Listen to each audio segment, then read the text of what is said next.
Before we begin this video, I have two things to say. First, this video is sponsored by Paradox. I am being paid to make this video, in addition to having been given a key to All Under Heaven. Second, this was recorded on an early access patch, so there may be bugs or issues that aren't necessarily present in the release patch. Keep an eye out for my All Under Heaven review, which will be judging the game on its release patch. Thanks for listening. On with the video. The edges of society are the places where the greatest monsters fester. The Middle Kingdom has cast a great shadow around itself, but in recent time, they've been humbled by the Jin Jurchens, who have already pushed the Song Dynasty south of the Huai River. There's an uneasy status quo between the two rulers of China, and in that stagnation have there been many that dream of exploiting it. In the steppes, a land forever shaped by its proximity to China, there have been warlords and Khagans that have raided northern China and at times even conquered some of it, like the Khitans. But has any tyrant of the steppe ever truly claimed the mandate of heaven? There is something to be said for the inherent disdain that a proper steppe nomad has for the Han Chinese administration. China is a deeply rich land ruled by deeply unworthy bureaucrats. That resentment is the fuel for many steppe lords in their pursuit of glory. Yet, for the subject of today's video, Temujin Borjigin, a Mongol with a troubled childhood, that resentment has turned to envy and jealousy instead. Temujin, in our reality, emphasized to his descendants the importance of maintaining the Mongol way of life, as it was what gave them the power to achieve their great empire. But Temujin in this world is a man looking to ensure the happiness of his family. The hard path is that of the steppe, and in its difficulties there is strength immeasurable. With one great burst of strength, Temujin might be able to seize the mandate of heaven, so that his sons can enjoy its splendor until their dying breaths. And with that, the man we know as Genghis Khan steeled his will and set his eyes on China. So let me cut to the chase for you with regards to this story. Obviously, you're here for the All Under Heaven content, so we're not going to be focusing too much on the nomad part of the playthrough. For Temujin, and for us, the nomad lifestyle is a means to an end. In the 1178 start date, the Song Dynasty and the Jin Dynasty both are very powerful, and will need to acquire similar levels of power to have a chance at beating them. Nonetheless, the acquisition of power for a nomad begins with the life of a humble shepherd, and luckily, these mountains that Temujin has made home are quite fertile with enough of a proper goat herd. I'm immediately going to revoke Jamukha's title in Khenti, since it's better than Nushki, but as recompense I'll give Jamukha some land again. Naturally, this is because Temujin likes his good friend Jamukha, who would never betray him, but gameplay-wise, it's because when Jamukha does betray us, we can use it to get more herd. Anyway, after completing a Nerga, Temujin took revenge on the Merkits that kidnapped his wife, Berta, capturing and ransoming their son, Berka, in return for yet more herd, and then ending the war with a total Merkit defeat. From the ranks of the Tumen did rise a Bogatur of some acclaim. This is Altan, a humble soldier that showed immense talent as a horseback archer, the most valued of the martial arts of the steppe. The truest son of the Mongols will ride beside Temujin and guide his Tumens to glory. Rather conveniently, Altan shares a name with one of our channel members, Altan Altay, so if you're watching, you can consider this guy your avatar in-game. In November of 1180, I got to spamming goats in the millet storage building, but I'm out of gold. Thankfully, the Nestorian Karaites are a vulnerable bunch that we can raid for some pretty immense wealth and little risk. Alongside that, we can of course do more Nergas, which reward a lot of gold. To help gain more herd and assert dominance across the steppe, Temujin got to work subjugating the smaller Mongol tribes around him. Where the subjugation of the Merkits was a personal endeavor for Temujin, the Suljit Mongols and other minor tribes are more of a formality. On August 5th of 1182, Temujin's son Yesuge turned 3 and showed an aptitude for thinking rather than fighting. Under normal circumstances, this would be a shameful show of weakness, but Temujin chose to foster it, knowing that this boy might be the emperor of China one day. In that scenario, his mind will matter much more than his muscle. Skipping ahead a little, Jamukha enacted his great betrayal in January of 1190, and with that he created a bunch of herd from thin air, but he lacks the infrastructure and men-at-arms that Temujin has, so his defeat will be quite simple.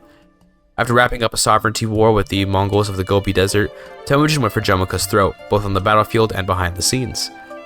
The war was laughably easy, because Jamukha hadn't made any men-at-arms, and by defeating him, Temujin gets a stimulus of 1800 more herd, and another tributary. He would become known, derogatorily, as the Hot Spur, because he was so used to slamming his spurs against his horse to retreat from battle.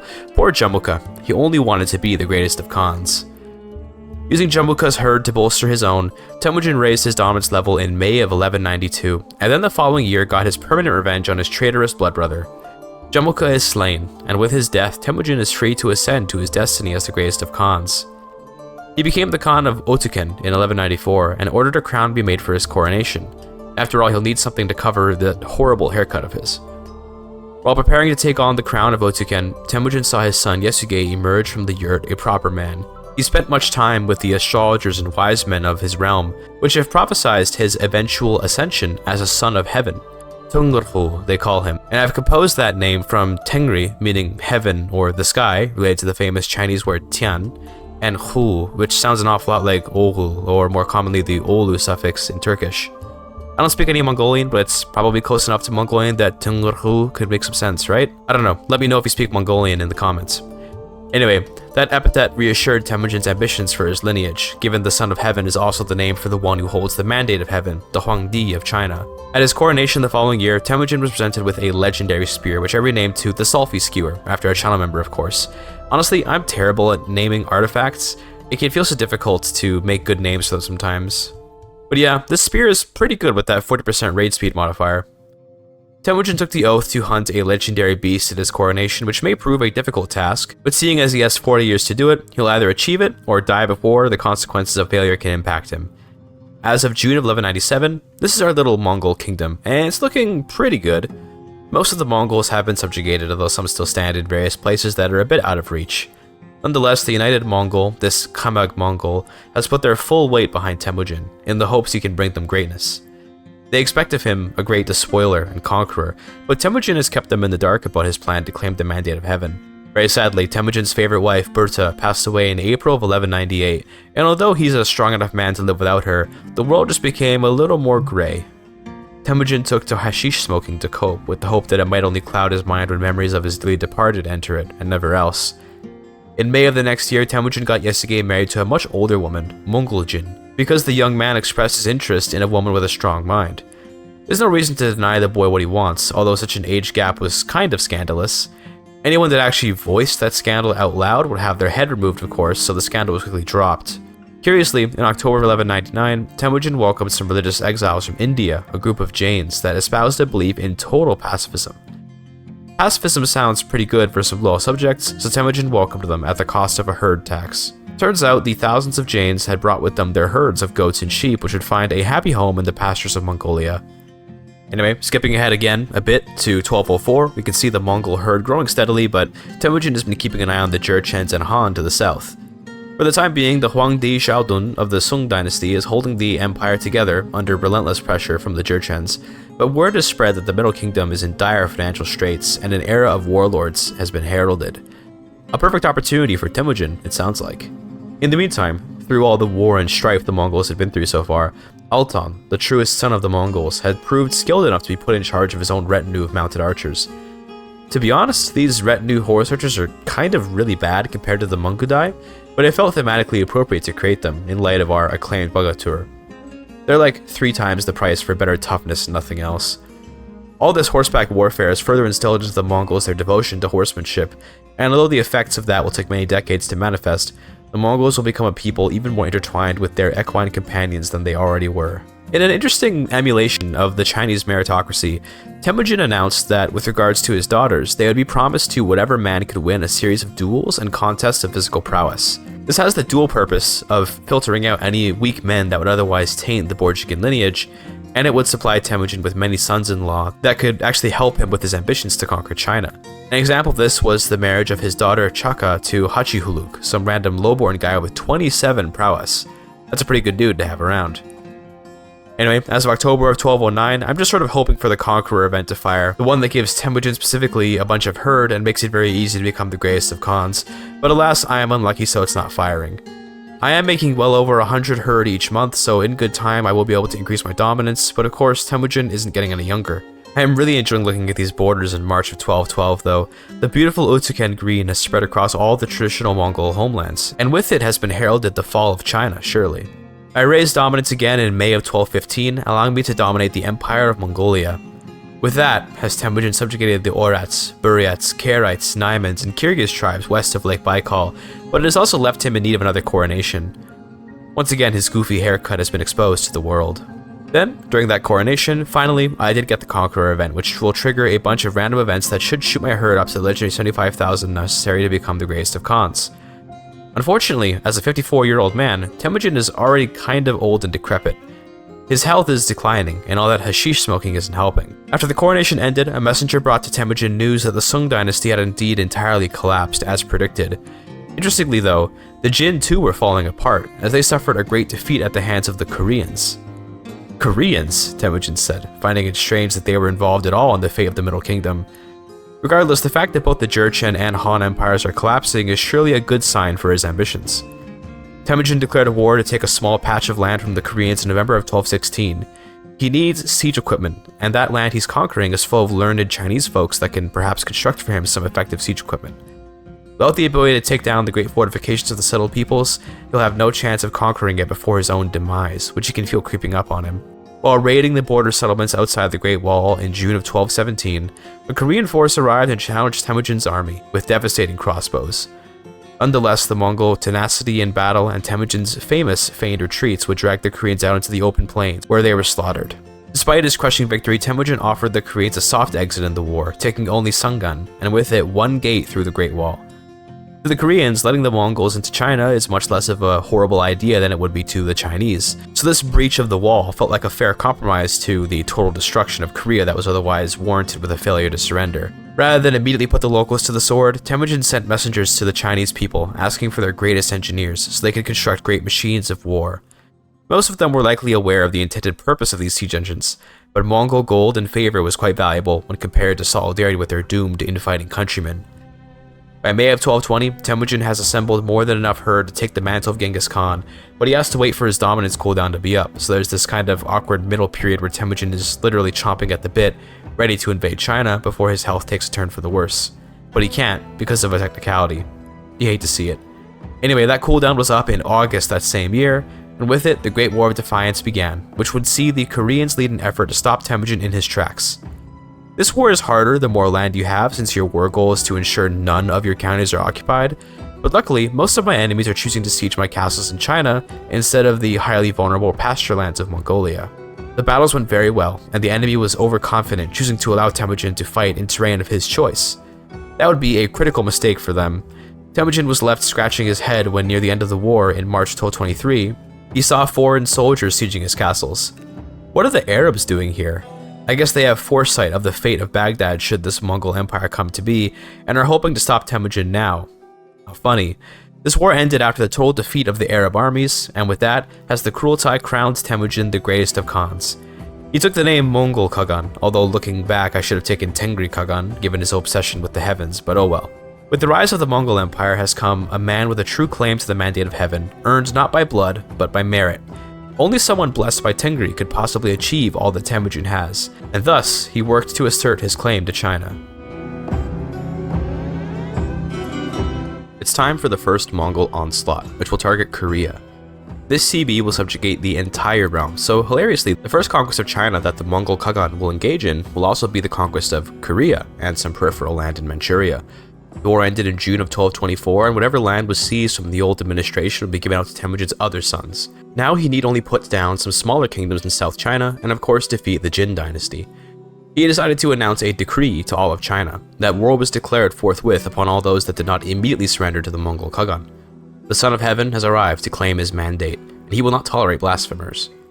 The kingdom of Min fell in August of the following year, followed by Xiang in January 1226.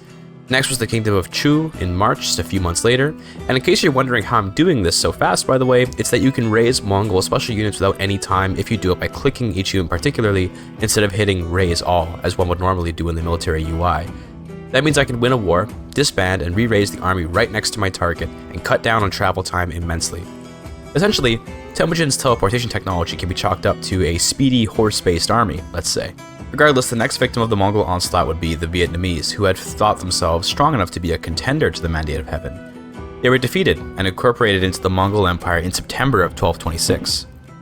At this point, Temujin can feel his body weakening from all his great teleportation magic, and so he knew that he had to rush to defeat the Jin, the last major contender for the Mandate of Heaven. He made quick progress and occupied their capital. Nonetheless, after winning many battles, the Jurchens did not give in. Unfortunately, while on the warpath, Temujin felt the familiar ache in his bones intensify, and he spoke with his son, Yesuge. He revealed to the boy his machinations. He told him that the steppe nomad way of life is no way to truly live. and that he had hoped he'd be able to grant his family a comfortable life in China. He may be dying, but he won't give up on his dream. Temujin looked his son in the eyes and told him to fulfill his dying wish, to create a new dynasty and rule it such that at the very least these Mongols that seek a richer, comfortable life can have it. He also advised Yasuge to keep those intentions to himself, as many of the Mongols that ride in the Tumens are doing so with the expectation that China will be sacked, not moved into. With his final message passed to his son, Temujin passed away before getting a response, having faith that his son would carry out his will. Yasuge took command of the empire in April of 1227 as the destined son of the Great Khan. Most of the work conquering China has already been done for him by this point, but he'll get to enjoy the prestige of putting the nail in the coffin of the Great Jurchen despoilers of North China. The war ended in June that year, shortly after Temujin's death, and with it has all of China been united. Oh wait, I forgot about Dali. Okay, all done. Now, in January of 1228, China has been unified. Before continuing, let's look around the map a little. Check out this massive Ayyubid empire spanning from Egypt to India, with a little Abbasid gap in the middle. We can also see a Kanem-Bornu empire forming and a strange Byzantine snake up into Russia. Very cool, very cool. Anyway, let's talk more about Yasuge. Like we saw before, he's a learned man, and one relatively unsuited to the military rulership of a khaganate. He's got just one son, despite being almost 50, named Temujin after his father. Temujin has inherited his mother's intelligence and his grandfather's rowdy attitude, but Yasuge is hoping he can impart a mixed education of martial acumen and wisdom to the boy. If all goes to plan, he'll have to carry the mantle of Great Khan and Huangdi one day. Rather than worry about the future, Yasuge considered what steps he should take before formally declaring a new Chinese dynasty. His realm is filled with vengeful Han and Jurchen people that clearly want nothing to do with the supposedly barbaric invasion. Temujin's answer to this problem would likely be loyalty or death, an ultimatum. Yasuge isn't interested in sending his empire into a mess of civil wars and chaos for decades though, and instead, he'll focus on reforming the Mongol people into one that could be reviewed as not just equal, but perhaps even superior as far as the locals can tell. He did use the immense wealth his father looted to declare himself the emperor of the various regions of China distinctly, so as to give himself more grandeur, albeit it doesn't compare to his father's achievements, of course. Afterwards, I need to admit that this was like my second playthrough ever on this DLC, so I was experimenting a little bit. I saw I could become a meritocratic khanate, and I wanted to click that just to see if there were any special decisions to be had as one. Meritocratic khanates function very similarly to the Chinese administration's celestial government, but they're a bit more limited. It seems like it's intended to be a transitional government between hordes and the actual celestial government type, since the mechanics are nearly identical, except they can raid, which is pretty strong. By doing this, I've of course abandoned the dream of world conquest, but that was the plan all along, naturally. The capital was moved to Qiantang in Hangzhou, and to celebrate, Yasuge did some training for an upcoming tournament, which earned him the strong trait. Despite having settled, Yasuge is still very much so a man of the steppe, hardy in both body and mind. I also used the Pleasure Dome back in the steppe to summon fair courtiers. It says it'll give you 3, but you only get 1, sadly. He took Jing the Beautiful as his first imperial concubine.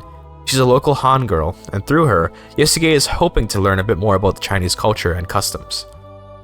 His plan is to wait 8 years for devoted horsemanship to finish reforming, and then to make a hybrid. That 8 years is convenient, since it'll take some time to get enough acceptance with the Han for a hybrid. Anyway, after briefly enjoying the meritocratic Khanate government, I decided to go all out and claim the mandate of heaven. The first step to becoming the Huangdi is to choose a name for the dynasty. Yuan is the natural choice, but with all this focus on heaven, I instead chose the name Altay. Yasuge is a well-learned man, and he knows about the importance of the Altay Mountains, or as they're called in Chinese, the Tian Shan Mountains. It is said the heavens are atop its peak, and by choosing the name Altay, Yasuge is asserting that his dynasty is one of Mongolic cultural origin, but sharing in heritage with the Chinese. Naturally, I chose a green color as it looked closest to the blue of the sky. Now, here's where I have to talk a little more about the game. Playing as the Emperor of China is very different from playing as a vassal in the Empire. As the Emperor, your goal is to do things to steer the phases of the Empire towards where you want them to go. That most often means avoiding division, which is the phase that will dissolve China, as happened to the Song earlier. You do this by supporting movements, and movements can be supported by convincing your governors to join the movement that you want, and by doing great projects. Now, normally, the Chinese hegemony might have trouble with money on account of just how expensive everything is by this point. But of course, we were just playing as Temujin, so we're unfathomably rich right now. Later in this video, in the Jealous Prince of Fashion chapter, we'll be looking at what it's like to play as a vassal of China. Anyway, the first great project I'll be pursuing is to Sinicize, or rather, Mongolize, I suppose, my capital. It'll help with gaining cultural acceptance if our cultures intermingle a little bit, and it feels appropriate, given Temujin's command to Yasuge. You must bring the Mongols a life worth living off the steppes. So, Yasuge announced that any willing Mongol is welcome to come settle in Hangzhou and its hinterlands, knowing that they are expected to live among the Chinese in harmony and to enjoy the fruits of a rich land. Some Mongols came, others didn't. There are many Mongols whose pride about the steppe life makes it impossible to abandon.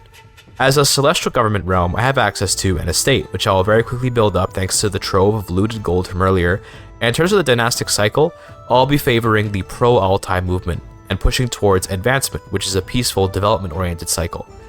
These mechanics function similarly to struggles, in that each cycle has a laundry list of catalysts that will move the cycle closer or further, and each cycle, once active, has modifiers for the Huangdi, the vassals, and independent lords in the region.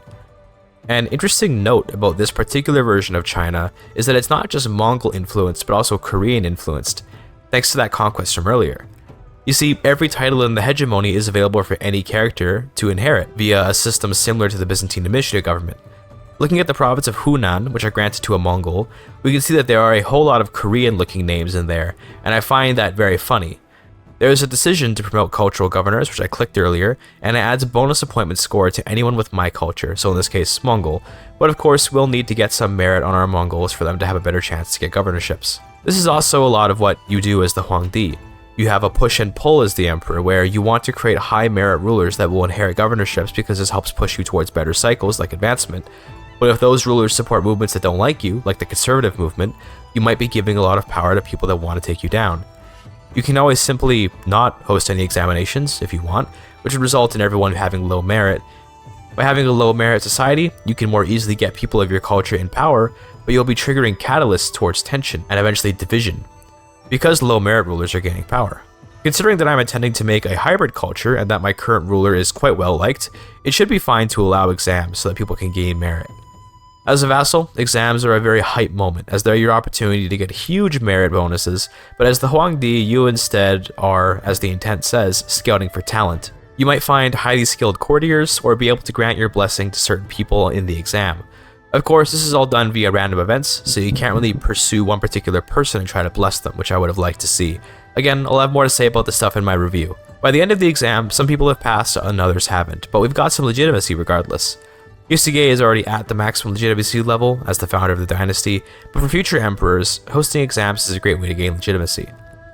Sometimes though, the Huangdi wants to do some studying of his own, and as he does not need merit, he's the son of heaven, the Tongurhu after all, he can't do examinations. Instead, we'll go to university. There's a new trait added with this DLC called Confucian Education, and any characters can get it by going to university in China or by doing the study scheme, but again, the Huangdi can't do that scheme. Anyway, thanks to Yasuge's immense learning skill, the university visit will go very well, although he didn't quite hit the maximum level of studiousness, sadly. Nonetheless, Yasuge is now a mastermind philosopher, and it's not shown in the tooltip, but he also has a Confucian education now. Our next task is to do a grand tour and use it to do cultural festivals that can get the Han to accept us Mongols. Yasuge's various Chinese concubines and ministers have worked hard to teach him the ways of the Han people, and he's ready to see his subjects not as a conqueror, but as their righteous ruler. Now, while this tour plays in the background, allow me to talk a little bit about the Huangdi experience more. As Chinese Emperor, you are more or less at the peak of power in the game. I mentioned earlier that your objective in theory is to stop the division of the hegemony, and you do that through various things having to do with catalysts, but I want to make something very clear here. What do you get for the man that has everything? A classic conundrum, and one which you the player will experience as the Huangdi. The fact is, you're so wealthy, so powerful, and so well set that there's not much more to do. You can conquer more land, I guess, but you already rule several empire tier titles, so what's the point of that? You can try and replace all the governors with your family members, and that does sound like a fun little project, but it will take a very long time, and is best done by just revoking everyone's titles in theory. Regardless, my point is that the peak of this game's power is this moment, and the only way you'll lose power is through an eventual division cycle, which isn't very hard to avoid. That being said, Paradox was smart, I think, in that they made it so you can use your powers as the Huangdi to actually make the dynasty collapse if that's what you want. I find that when I'm Huangdi, I like to somehow change the region a bit with some kind of influence, maybe do some cultural and religious changes, then collapse the empire and move on. I warn you now, and again, more details in the review, most of the gameplay of the Huangdi is to maintain peace and stability, not to unlike the Chinese Empire in history, I suppose. Anyway, the Grand Tour completed in August of 1233, and with it we have 93% acceptance with the Han people. Yeah, Grand Tours are crazy. Let's check in on the Imperial Prince Temujin. As of April of 1234, he's 12 years old, and he's looking like he might just make for a truly amazing emperor. I was looking over the various great projects available to me in October that year, and saw the capital development one. I've got so much money that I might as well just do all of these that I can. One of the optional contributions will build the Forbidden City, but because our capital is in Hangzhou, it'll build it there instead of in Beijing. Pretty cool. I can also develop communities, which picks one duchy and gives it development and buildings in all of its counties. Also pretty nice. A lot of these great projects are powerful and useful, but not particularly awe-inspiring. They're a lot more mechanically valuable than really roleplay valuable per se. In August of 1235, the Mongolization of Hangzhou completed, and with those settlers arriving and just 11 months left on our devoted horsemanship tradition, we're almost ready to create our hybrid. For the next place to Mongolize, I'm thinking Yeongju, a region of Korea. To me, it's very fun to plant little Mongol populations across the empire, so we'll be doing that whenever we can.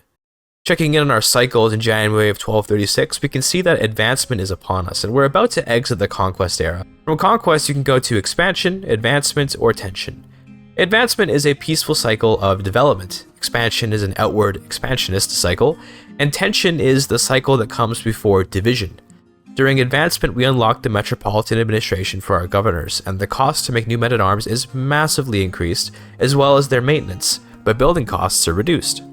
Now, I'm not sure if this is a bug or a feature of the conquest era, but turns out that even though advancement won the cycle race, I can just choose to go with expansion instead if I want.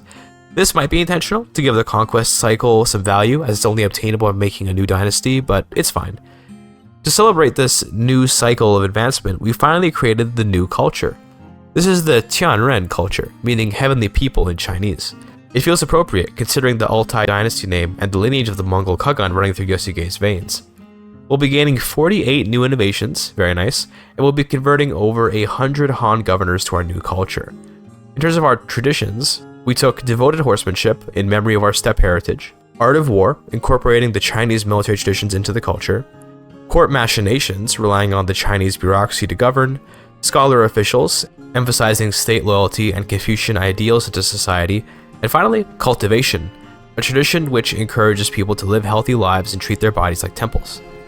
Also, I'm going to immediately reform the cinephilic tradition, which actually isn't very useful to me, as its main bonus is making you better at paying tribute. I am the one who is paid tribute, so I don't need that. But this tradition felt appropriate for the way the dynasty came to be. In June of 1236, Yasuge, looking to assert Tianren power over Korea, put his brother Tamachi in charge of the entire peninsula.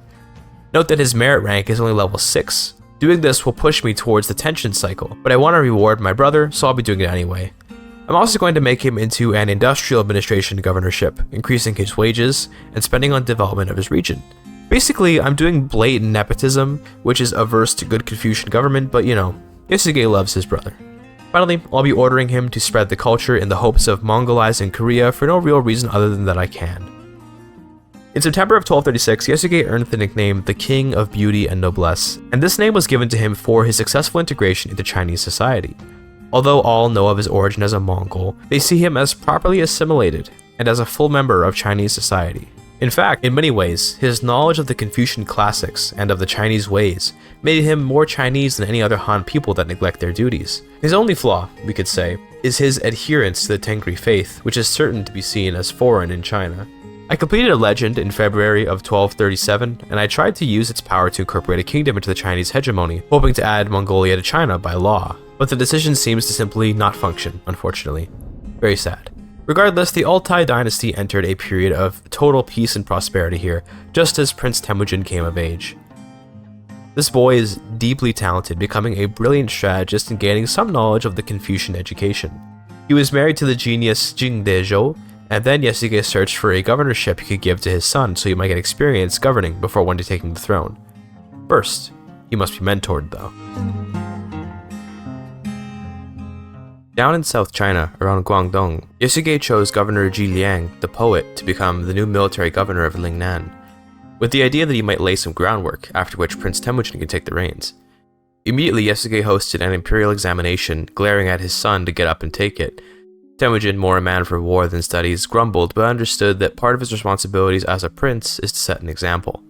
To maintain the legitimacy of his rule, the Huangdi set the exam difficulty to be as high as possible, meaning only those that truly deserve it will pass. The notification for when your children pass an exam is just one of those little green ones in the bottom right, so I didn't notice at first, but Temujin did pass, giving him huge merit boosts, and then somehow he was already first in line to inherit the commission, which is a counselor title. You see, as China, you have your regular council members, but alongside that you also have your ministers, who are like council members in that they have tasks you can assign them and so on, but they also count as empire tier titles, and rather than being assigned, they are inherited with an acclamation style succession. It's pretty cool in my opinion, at the very least in concept, although in actual execution, ministers feel a bit undercooked. In September of 1238, Yasuge finished mentoring Temujin, and the boy was developing into not just a military man, but a real Confucian governor.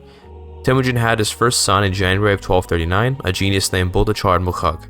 Mongol names are always so satisfying to the ear somehow. Anyway, Yasuge turned 60 in August, but he's taking very good care of himself and still has many decades of life in him most likely. Official imperial propaganda asserted that the heavens themselves flowed through the Huangdi, keeping him alive longer than most others, but in reality, a healthy diet, stress-relieving rituals, and clean, fresh air were contributing to his long life. Remember that governor, Ji Liang of Lingnan? As part of the development of this new military governorship, Yasuge funded a massive barracks there which cost tens of thousands of gold pieces. All the wealth of China plundered during the Mongol Khagan's invasion has been reinvested into this great barracks, and it will surely turn Lingnan into a great center of imperial power. In an interesting development of family relations, Yasuge's chief eunuch, a Korean named Yun Sa-yun, brought news that apparently Tamachi, Yasuge's brother, in charge of Korea, has been abusing his powers and doing great crimes there. Trusting his eunuch, Yasuge gave the order to have his brother arrested and found him guilty of abuse of power and revoked his titles, exiling him to the dungeon. Tamachi insisted he was innocent, but there's an opportunity here.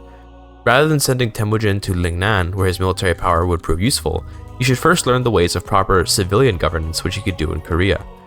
Something funny happened though when I revoked Korea from Tamachi, and that's that my capital got moved there. Not sure why that happened, probably just a bug, but I moved the capital back to Hangzhou and then granted the United Kingdom of Goryeo to Temujin.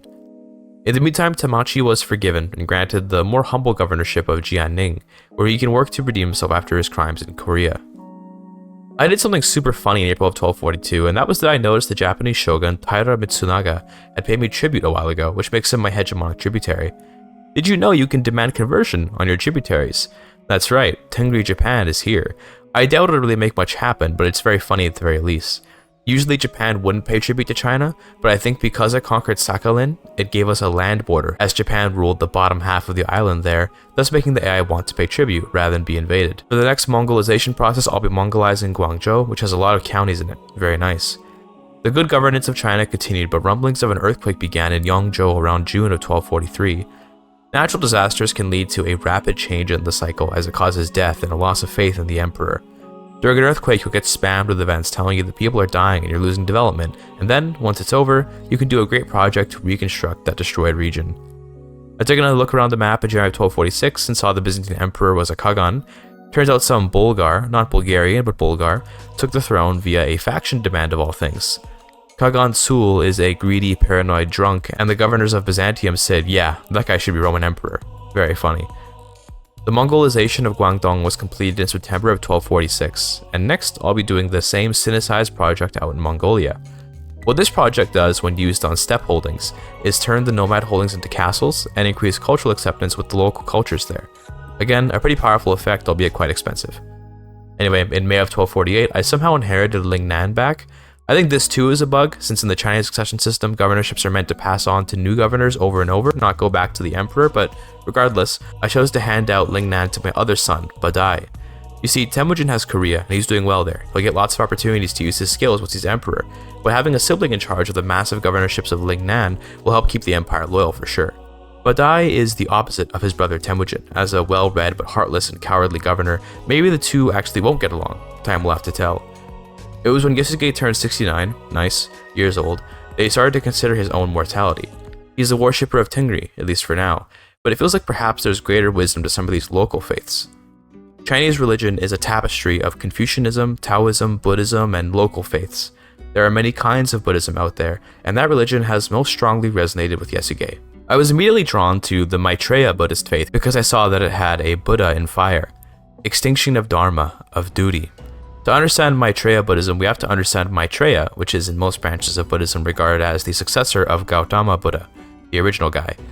Maitreya in most belief systems has ascended to the heavens, but he sits, waiting to return to Earth if humanity should fall into chaos and disorder, and general disregard for Buddhist practices. This adherence to Buddhist ideals is called dharma, which is a Sanskrit word that can be hard to fully translate, but in this scenario best means duty or responsibility. Maitreya Buddhism in CK3 is a millenarian sect that believes that dharma has already been disregarded, and that the world is in decline as we speak. Thus, it's only a short matter of time before Maitreya will descend from heaven to reassert dharma and create a proper Buddhist world. This was interpreted by some as justification to hunt down and kill false Buddhists, hence the fundamentalist nature of the faith in-game. In terms of real-life comparisons, Maitreya Buddhism is often associated with the White Lotus Society, and from here, I don't want to talk more about it without actually knowing more. Everything I've written here so far is more or less a cursory reading of Wikipedia. Anyway, Maitreya Buddhism in-game is fundamentalist and it considers other Buddhist faiths to be evil, which is a pretty cool little unique feature of it. The faith also lets you take on the mantle of Maitreya, declaring yourself to be the Buddha that has ascended to Earth, ready to reassert Dharma. Cool stuff for sure, but not quite to Yasuge's taste. Instead, he felt Sukhavati Buddhism spoke to him the most, which refers to a pure land in Buddhist mythology. Considering he will soon pass away, Yasuge would love to visit this Sukhavati, or blissful land. I actually know what part of Sukhavati meant just from its Sanskrit roots thanks to my cursory knowledge of Hindi and Punjabi. I know people in real life whose names are Sukh, meaning something like cheerful or joyous. It's opposite to the term Dukh, meaning sad, more or less. And that word is used in Punjabi to more or less directly describe someone being down or unhappy in general. Sukhavati Buddhism is also known as Pure Land Buddhism and is actually one of the most popular forms of Mahayana Buddhism out there even today. Very cool. Anyway, sorry for the huge tangent, I just did a little research and wanted to share. In terms of game mechanics, Sukhavati is a relatively normal kind of Buddhism, but it does give stress reduction bonuses for characters with low fame, incentivizing you to genuinely ignore the material world and just focus on your salvation. In this case, as a living legend, it's actively harming me, but still I like the idea of it. Some time passed without much going on after converting to Sukhavati, which can best be attributed to Yasuge's inward focus. Although Yasuge has some 21 legitimate children via his concubines, 2 of his sons are favored in the realm. Temujin, his firstborn, the governor of Korea, and Badai, his secondborn son, the governor of Lingnan. The 2 represent both aspects of the Tianren people, with Temujin being the Mongol prowess and martial acumen, and Badai being the learned Confucian path of the Han people.